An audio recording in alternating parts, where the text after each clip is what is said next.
Yeah, absolutely. Thanks for having me. Not a problem. Now, mate, I've got to say, congratulations on this brand new album. I've had a chance to sit down and take a listen to it, and congratulations. Yeah, thank you so much. We're extremely happy with the result and the feedback we're getting, and yeah, it feels like something changed. All of a sudden, people get what Evergrey is about. So yeah, it's a great time being in this band. Yeah. What do you think it is about this album that has finally made them get what you guys are all about? No clue whatsoever. For me, I just write the same old songs over and over and try to the best songs possible each and every time. So for me, nothing really changed in terms of the approach. But I mean, if anything, listening to the album now, it sounds hungry to me. It sounds energetic. It sounds, if you can use the word uplifting in the same sentence as Evergrey, maybe that's as close as I can get to explain how this album at least sounds to me. But yeah, it's and it sounds contemporary, and it sounds like something is that we have something important to say, I guess. Yeah. You mentioned that then, and yeah, you're right. I did feel on an absolute high after I listened to this album today as well.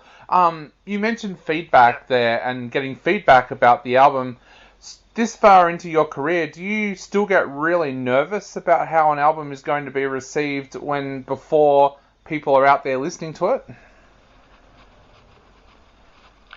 No, I mean, I wouldn't say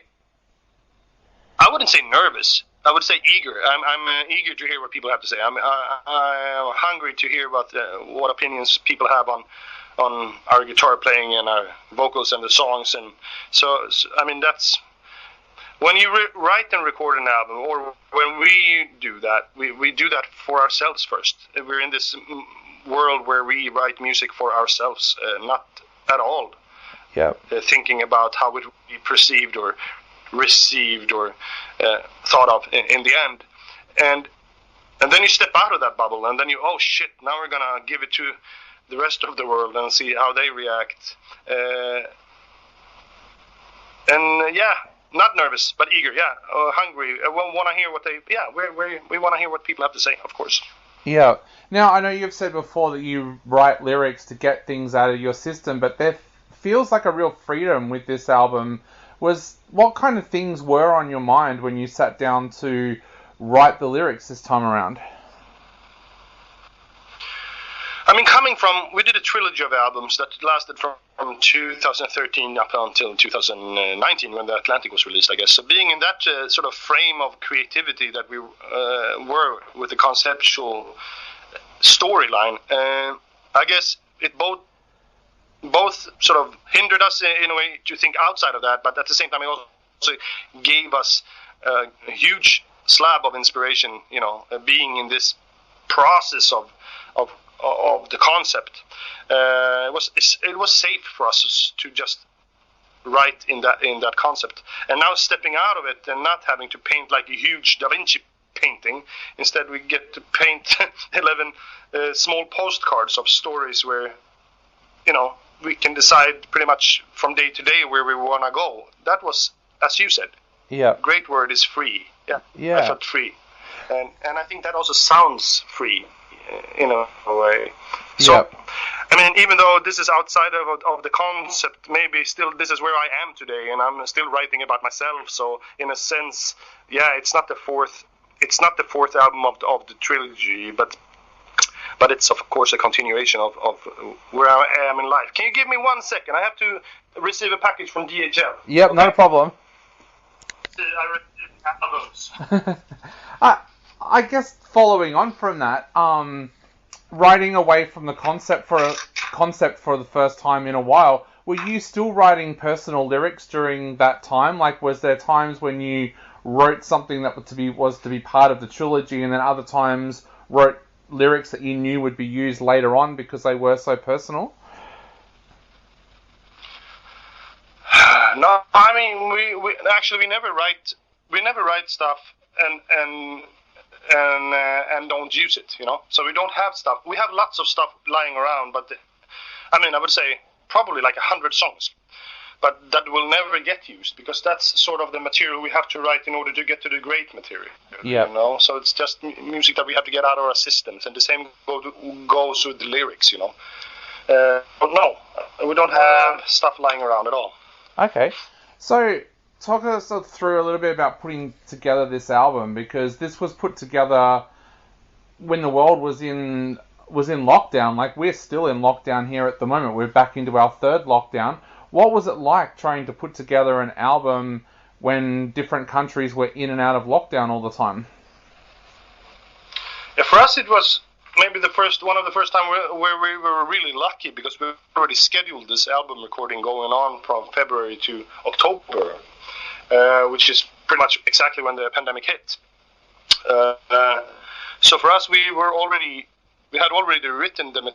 We were just finishing sort of the production of it, and I was supposed to write the vocals, and then of course record it. But so for us, it was, this period has just been a blessing in a sense that we have never had to travel elsewhere. We could just stay in this process of writing and recording an album, which is extremely rare. We never experienced that before, because it's always something or some need to go during the actual recording. So for us, it also felt free. And you know, maybe subconsciously it affected us somehow, but I would say only to the positive. Yeah.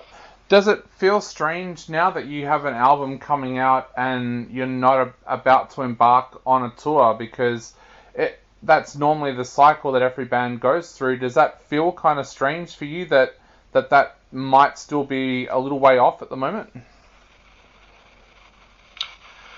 Yeah, I mean, we postponed this tour 3 times. So now we have it booked from October up until 5 weeks ahead of that. So, I mean, I'm not overly positive that this will happen even in October. But, I mean, it is what it is.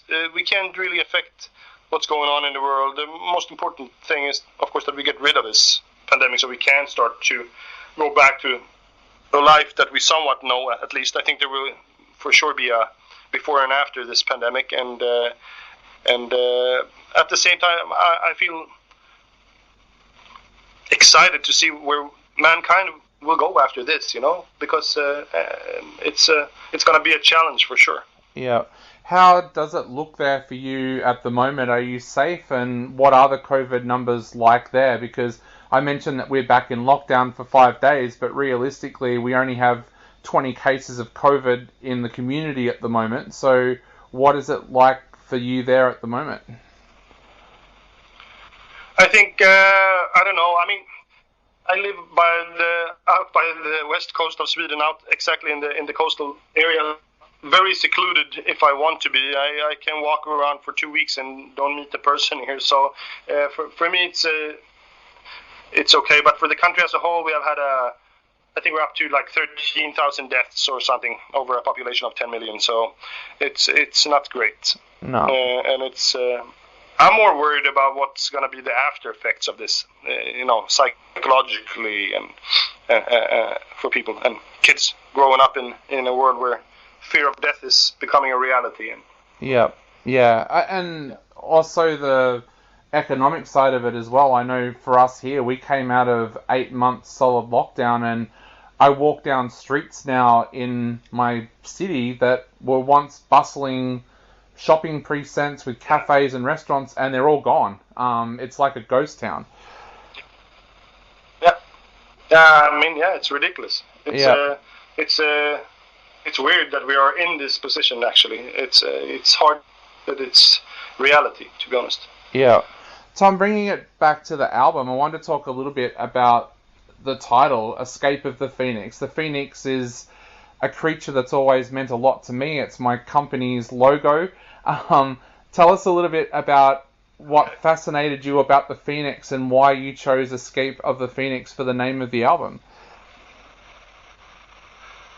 Well, I was thinking about this poor bird being resurrected and burnt at the stake every day or whatever it is. and then I was like, what if we free this bird and let him go? What will happen then? And that was maybe and then I put that in a sort of human context where being sort of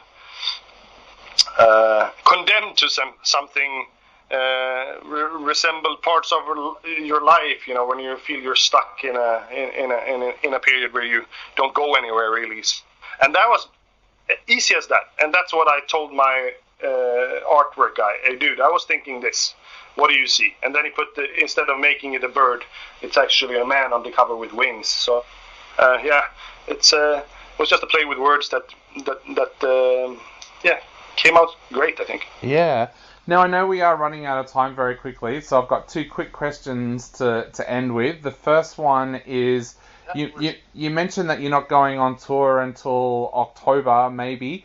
What do you do in that time now? Like, you've got the album coming out. Do you already start to work on a new album, or are you just going to give yourself a break before touring starts again?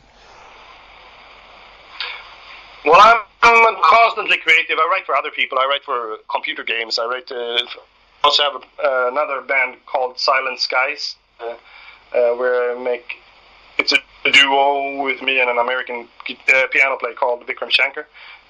We make sort of score music with vocals. We just released our debut album in December, so we're doing another album on that. And then I also am in an American band called Redemption, and we are recording an album this year as well. So I'm just keeping busy as much as I can. And then I sing on my fans' music, as much as possible. Yeah, awesome. Well, we can't wait to hear the new material from you, especially with Redemption. But to finish off, is there anything you would like to say to your fans out there before they go out and grab this album in a couple of weeks' time? No, I mean, be prepared for a good slab of energetic free music, and we had a blast making it, and we really hope and think that you will have the same experience as us when you listen to it. So, yeah, it's just a great year for Evergrey, I think. Awesome. Well, mate, thank you so much for chatting to us tonight. It's been an absolute pleasure, and we cannot wait for this world to get back to normal so that we might see you guys in Australia at some stage.